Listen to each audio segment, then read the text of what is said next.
Aqui é o professor Fábio, de volta para dar mais uma super dica de física para a prova da UEA, que vai ser feita por vocês no final de semana, tá? No próximo final de semana é a prova da UEA e lá vai ter física e com certeza vai ter esses assuntos que eu vou falar aqui agora. Então o que acontece?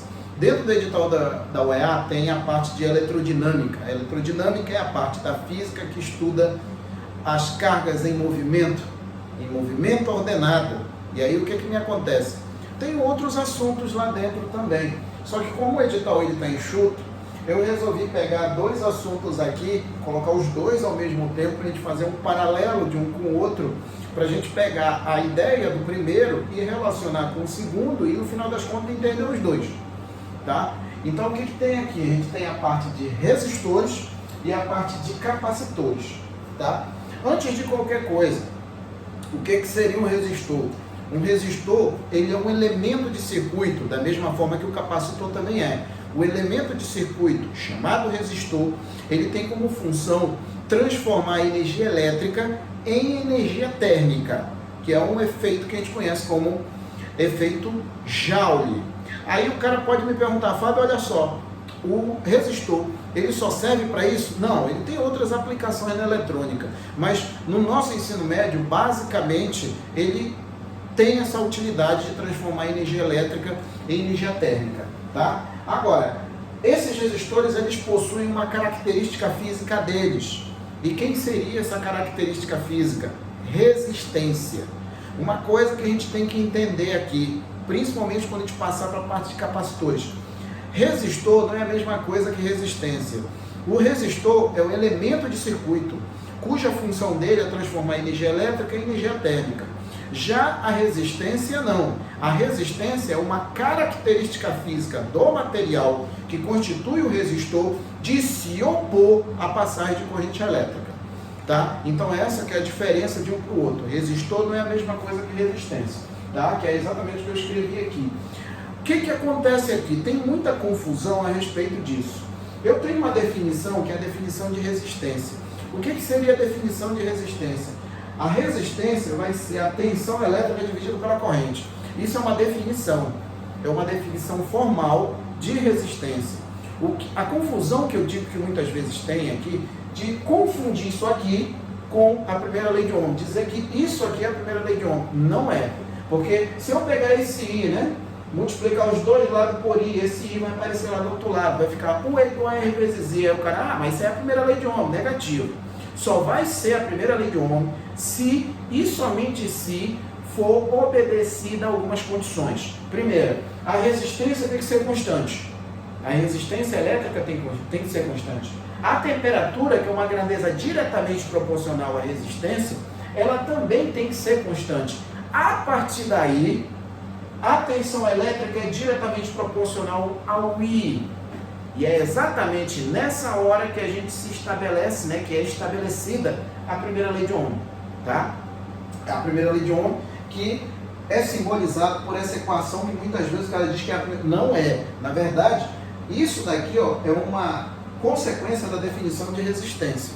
Só vai ser a primeira lei de Ohm quando o U for diretamente proporcional ao I e o R for constante. Porque a partir daí eu tenho isso daqui como uma função de primeiro grau, que é exatamente o que eu escrevi aqui.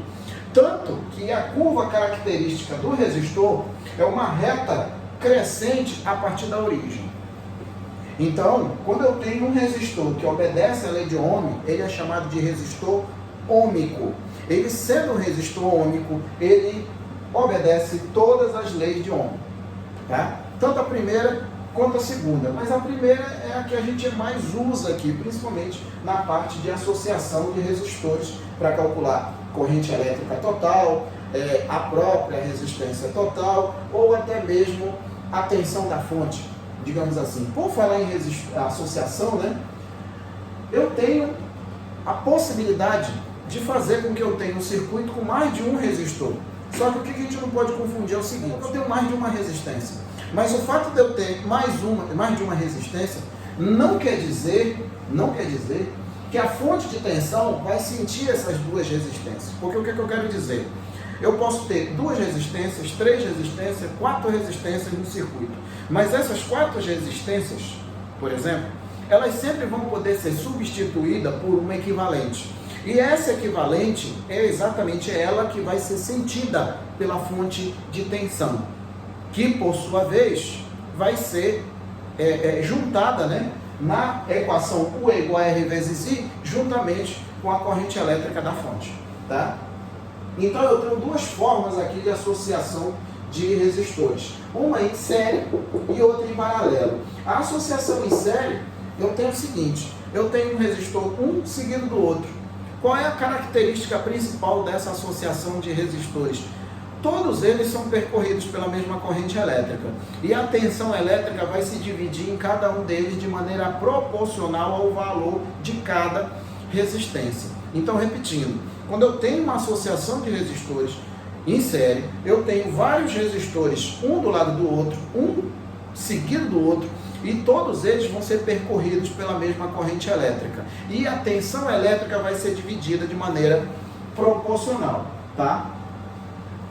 E a associação em paralelo, Fábio? Me diz aí, como é que seria a associação em paralelo? A associação em paralelo, ela ocorre quando os resistores estão submetidos à mesma tensão. E aí a coisa acaba se invertendo. Enquanto na associação em série eu tenho a mesma corrente e a tensão se divide de maneira proporcional, na associação em paralelo é o contrário. Quem vai se dividir de maneira proporcional é a corrente elétrica. E quem vai se manter a mesma é a tensão. É a tensão elétrica. E a resistência equivalente, na associação em paralelo, eu calculo o inverso da resistência, vai ser igual à somatória dos inversos de todas as resistências que estão associadas em paralelo, tá? Aí o que acontece, Fábio? Qual é a diferença básica, a vantagem básica de um em relação ao outro? Bom, se eu tiver uma determinada quantidade de resistores e eu quiser que eu tenha a maior quantidade de resistência possível, como assim, o maior valor de resistência possível, só posso ligar esses resistores se forem em série. Porque toda vez que a gente associa em série, a tendência é que a resistência total aumente de tamanho. Agora, se eu quiser que a resistência diminua, que eu tenha a menor resistência possível, né, a resistência mínima, eu associo esses resistores em paralelo, porque a resistência equivalente, na associação em paralelo, ela sempre vai ter um valor menor do que a menor das resistências da associação que estão em paralelo, diferentemente da associação em série. A resistência equivalente da associação em série, ela sempre vai ter um valor maior do que a maior das resistências que estão associadas em série. Muitas vezes, tá? Não é muito comum, mas algumas vezes, né? Muitas vezes não, tu está falando bobagem. Algumas vezes, a associação em série, ela é chamada de divisor de tensão, e isso é bem comum nas provas da UEA. Eu já peguei umas 3 questões onde eu tenho um determinado equipamento, vamos supor que eu tenho um determinado equipamento que funcione a 180 volts. 180 volts, eu preciso ligá-lo numa fonte de 220. Se eu ligar direto, o equipamento vai queimar. Então, de alguma forma, eu tenho que dividir aquela tensão da fonte. Ou seja, eu tenho que pegar esse equipamento que funciona a 180 volts e tenho que colocar em série com outro elemento que acabe dissipando essa energia na forma de calor, que no caso seria um resistor. Isso é bem comum nas provas da UEA. E essa forma de configuração de resistores, tá? De resistor com relação à divisão de tensão. Já a associação em paralelo também é chamada de divisão de corrente, né? Porque o que caracteriza a associação em paralelo são os nós. O que seria um nó? É a junção de 3 ou mais fios. Quando eu tenho um nó, eu sempre tenho corrente chegando, se juntando, ou corrente se dividindo. Aí vale aquela lei dos nós de Kirchhoff, né? A quantidade de corrente que entra no nó é exatamente a quantidade de corrente que sai do nó, que é uma lei baseada no princípio da conservação da carga elétrica. Aí o que eu fiz aqui? Eu coloquei os capacitores junto nesse quadro, junto com a associação em série de resistores, junto com o assunto resistores de caráter geral. Por que eu fiz isso? Principalmente por causa da associação de capacitores. Se vocês olharem o edital da UEA, tem lá capacitores, capacitância, associação série, paralelo e misto. né? Tem geradores também, que eu vou falar, vai ser a próxima aula que eu vou falar aqui, vai ser de geradores, tá? Então, o que seria um capacitor? O capacitor, qual é a função básica do capacitor? A função enxuta, digamos assim, do capacitor. O capacitor, ele é um elemento de circuito também, da mesma forma que o resistor também é, tá?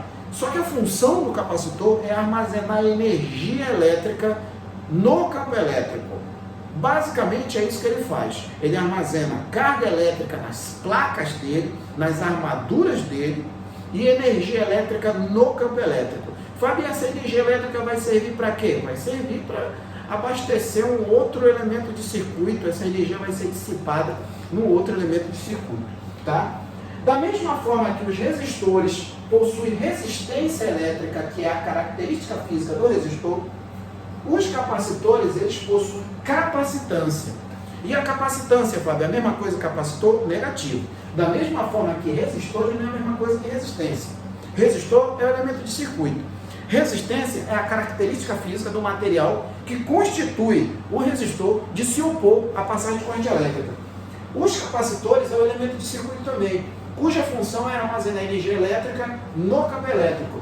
E a capacitância, Fábio, é uma característica física do capacitor de armazenar carga elétrica, de armazenar energia elétrica. Eu costumo fazer muito, né, uma analogia do capacitor com caixa d'água, que se a gente for observar mesmo a função de um capacitor, ele tem uma função muito análoga à caixa d'água que a gente tem em casa.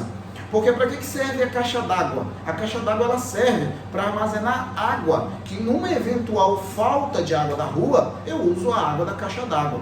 E o capacitor, a função básica dele também é essa. Ele armazena energia elétrica, a energia elétrica fica lá armazenada. Numa eventual falta de energia da rua, digamos assim, essa energia vai ser usada para fazer uma lâmpada acender, por exemplo. Tipo aquelas lâmpadas de emergência que a gente vê pelas paredes aí do estabelecimento que a gente anda aí. Aquilo ali, ó, são capacitores. E fica toda hora carregando, ele já vai embora que ele acende. Por isso que é chamado de luz de energia. Lâmpada de emergência, melhor dizendo. Então, olha só. A resistência aqui, né? Ela se relaciona, isso é outra informação importante, ela se relaciona com a tensão elétrica e se relaciona com a corrente elétrica. Apesar de a resistência se relacionar com a DDP e se relacionar com a corrente elétrica, isso não quer dizer que a resistência dependa da tensão elétrica e da corrente. Não depende, não, Fábio? Não. Ela não depende, ela só se relaciona. São coisas diferentes. Na verdade, a resistência ela só depende do diâmetro do fio, do comprimento do fio e do tipo do fio, que é exatamente aquela relação ρ vezes L dividido por A, que é aquela equaçãozinha, aquela relaçãozinha lá que tem também em relação ali à resistência. É uma situação parecida com os capacitores. É por isso que eu fiz questão de colocar os dois. Porque, olha só, da mesma forma que o resistor tem uma característica física, o capacitor também tem uma característica física.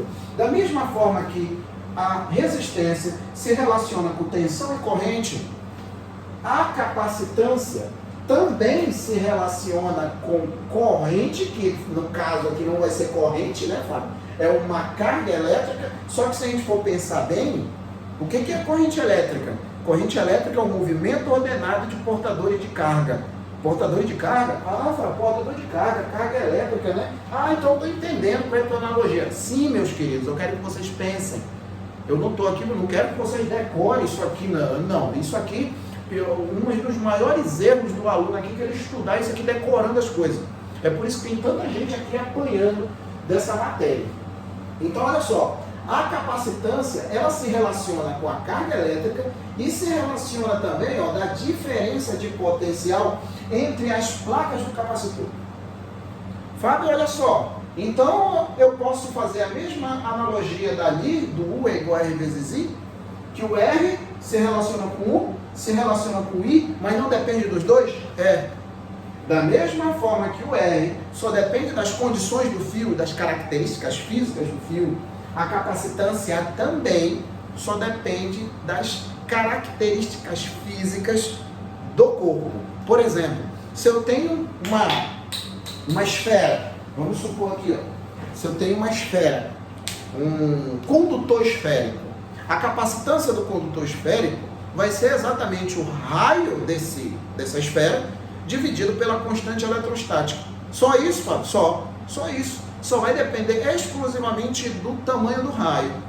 Porque do tamanho do raio, eu tiro a área superficial da esfera.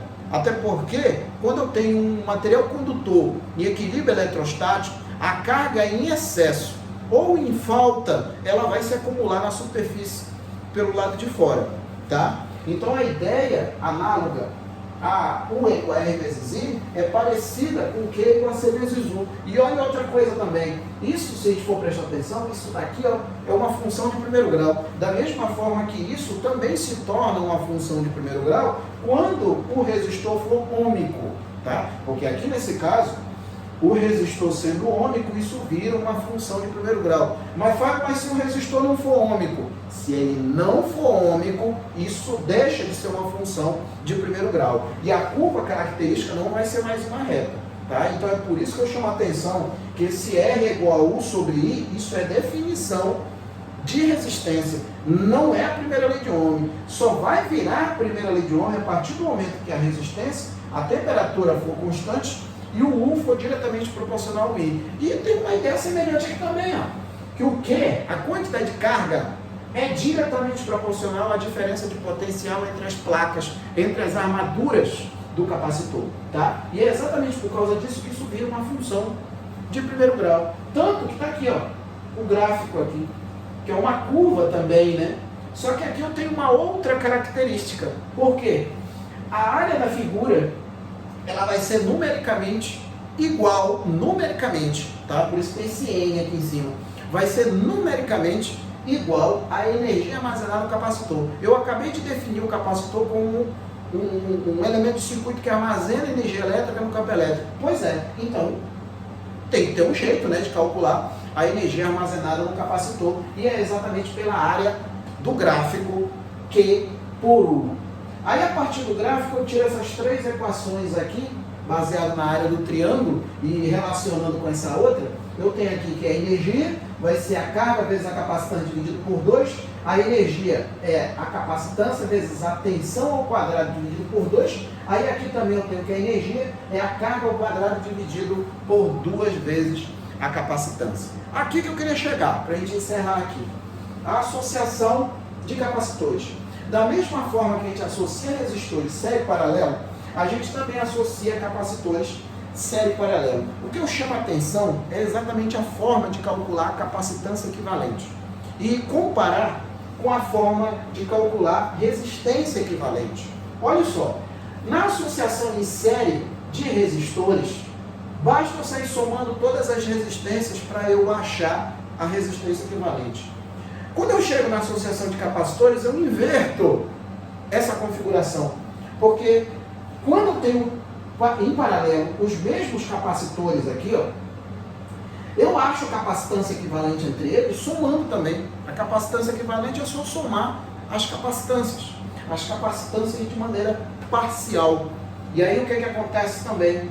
A carga também, a carga total, ela vai se dividir em todos os capacitores, tanto que a carga total é a soma das cargas de todos os capacitores que estão em paralelo. Já aqui também, ó, no caso das capacitâncias, vai ser somado todas as capacitâncias, isso em paralelo. Pode prestar atenção que a conta é o contrário, né? Enquanto em série eu sair somando tudo, aqui nos capacitores, em paralelo, eu vou sair somando tudo. A única coisa que vai se manter a mesma daqui é a tensão, né? É a tensão do paralelo, né? Paralelo do série não, do paralelo desse paralelo. Porque, independente do elemento, está em paralelo, vai estar submetido à mesma tensão. Já na associação em série, ó, eu vou ter que somar os inversos, né? O inverso da capacitância equivalente vai ser igual à soma dos inversos de todas as capacitâncias que estão em série, que é exatamente a conta que a gente faz na associação em paralelo de resistores. E para a gente encerrar, tem mais um detalhe aqui com relação à associação em série de resistores, série de capacitores. Na associação em série, todo mundo é atravessado pela mesma corrente de resistores. E na associação em série de capacitores, todos os capacitores vão ficar carregados com a mesma carga elétrica, tá? Com a mesma carga. Fábio, eles vão ser atravessados pela mesma corrente? Não. O capacitor ele não é atravessado por corrente elétrica. Se ele for atravessado por corrente elétrica, ele vai dar ruim para ele vai se estragar, ele vai estourar, como a gente fala no linguajar técnico de eletrônica, tá? Então era isso daí que eu queria passar para vocês. Espero que essa dica rápida, essas dicas rápidas aqui tenham, digamos assim, acrescentado alguma coisa no conhecimento de vocês, que auxilie vocês na hora da prova. Se quiser mais informações, no meu canal também tem uma aula, quase pouco mais de 2 horas e 20, só de associação de resistores, resistores e associação de resistores. E tem também 2 aulas, se eu não me engano, uma de 1 hora e uma de 1h30, só de capacitores, juntando lei de Gauss, juntando a associação em série paralela de capacitores, a noção intuitiva de capacitores. Então tem muita coisa lá. Isso aqui é uma dica rápida, é um auxílio que eu estou dando aqui para vocês para o dia da prova lá do final de semana da UEA, tá bom? Então, se você gostou da iniciativa, curte aí o vídeo, se possível, comenta aí, escreve alguma coisa aí nos comentários, sugere algum assunto aí que você queira, e é isso aí, tá bom? No mais, forte abraço, fiquem com Deus, e eu estou torcendo por vocês, todos os meus alunos, e quem não foi meu aluno de maneira presencial, quem eu conheço também, eu estou torcendo por todos, que é isso que o professor tem que fazer. O professor, na verdade, ele é mais um torcedor para a vitória do aluno, tá bom? Então é isso aí. No mais, forte abraço e tchau!